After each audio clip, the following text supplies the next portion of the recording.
Arsenal 3, Nottingham Forest 0.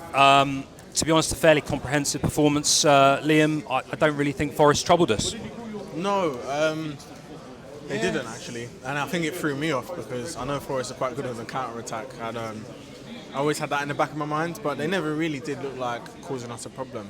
I think maybe there was a few crosses that came in late in the game after it was already 3-0, but they never looked threatening, and I think I was most worried at 1-0 because we've seen what can happen if we don't get the second goal. Yep. And I felt so much more comfortable after half-time when Thomas Partey came on and scored nice and early.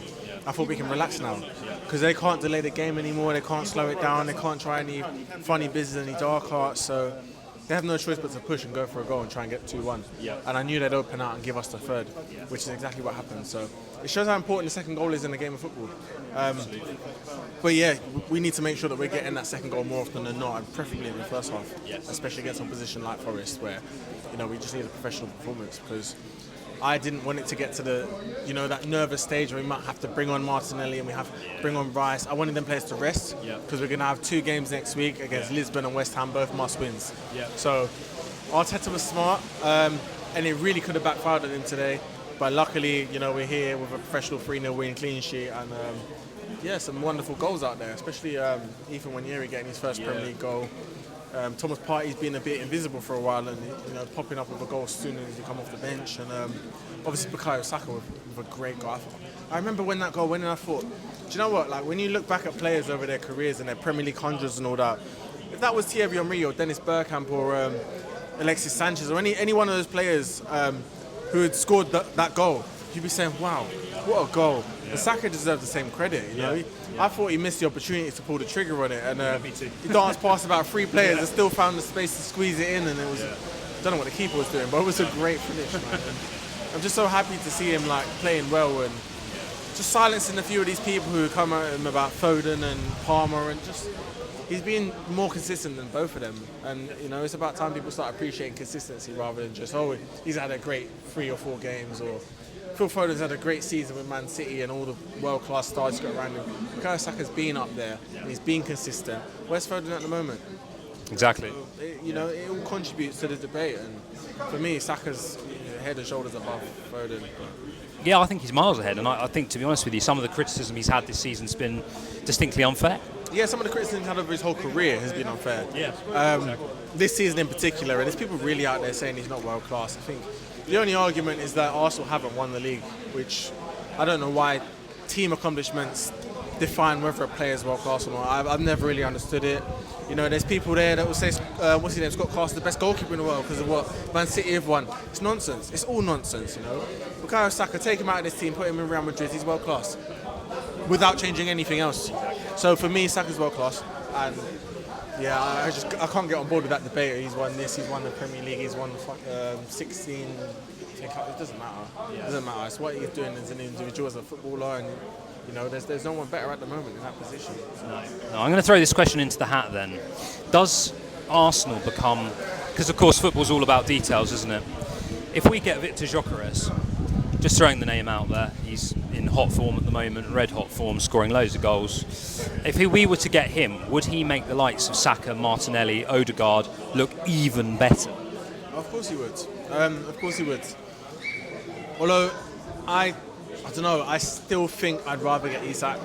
I don't know how possible that is. I've been asking for it since last January. I thought we were close. I thought we'd maybe do something in the summer for him. Newcastle want to hang on. But I personally would like to play like Isak. I think he'd make him look fantastic. Gyökeres obviously having a great season. But yeah, if I had to choose between the two of them, I'm still taking Isak. I'd agree, actually. But one thing I think a lot of us agree on is that we do need a striker. I think we've done this Jesus thing now for a while, and he's been great for us at the start, and I think he's slowly dwindling away to the point where if we do want to rest Havertz, I think we're worried now. We're nervous, and we're even maybe looking at other options like Trossard through the middle or Martinelli through the middle before Jesus. So I think it is definitely time for a new striker, and it's probably been a long time coming now. This could have been the straw that broke the camel's back today for Jesus. I don't know. I feel quite embarrassed. You got Nwaneri coming on and shining he hasn't really had an impact at all today. He's poor, very poor. And Sterling's another one. I think we need to see something from him. Sterling's only got a year here, so coming up to Christmas, he has to do something now. He has to. I think he got an assist today for an assist. It was good. Yeah, I think. Yeah, I'll take it back then. But we do need to see that a bit more. More. Yeah, a lot more. Not just in flashes. We need to see some sort of consistency. And again, I go back to the Saka argument. It's why Saka for me is head and shoulders above those other players because of the consistency and because of the consistent 7, 8s, 9s out of 10s that we see from him. And he's one that we can't rest. So unfortunately, until we do sign a player who's equal quality, Saka has to play every single minute of every game. While the likes of Martinelli and Havertz and Rice can all rest, Saka has to play. He does. So hopes for the season, Liam. I mean, still Carabao Cup. We're in that. We're going to be in the FA Cup as of January. Obviously, that's not been a very kind competition for us the last couple of years. The league. Okay, I mean, there's a lot of debate as to whether we're still in it or not. But what's the best we can achieve from this year? Do you think? Well, as it stands, we're still up for everything. There's a lot of people who think that the title race was gone or whatever. It's nonsense. The title race isn't gone. As we've seen, City are losing to Spurs 2-0. I think it's 6 points between us and Liverpool. Yeah. 6 points there. Obviously, we still have to play them. If we can win, then that will only be 3 points. We're just hoping they drop a game somewhere, which isn't too far-fetched, I believe. So the title race is still there. It would be nice to win that. I think if City don't, it would be a disaster if we don't capitalise on it and let Liverpool. And let's not forget, last season, Liverpool actually led for the longest period of time. That's true. And finished third. Yeah. So there's nothing to say Liverpool won't lead for the longest period of time again and finish third. I just hope it's us first. In terms of the cup competitions, FA Cup, way too early to say. We don't know who we're going to get. But Carabao Cup, we're in with a very good chance, a better chance than I think we've had for a very long time in that competition. So I would like to see that. I think it's just the icing on the cake. I think you still need to come up with some other silverware if you're going to walk away with the Carabao Cup. So it'd be nice to finish the title race with more points than we did last year. Carabao Cup.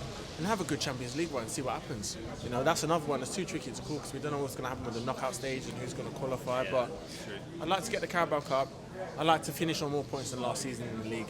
And then FA Cup and Champions League, we'll see what happens. Yeah, win the Carabao Cup and build from there.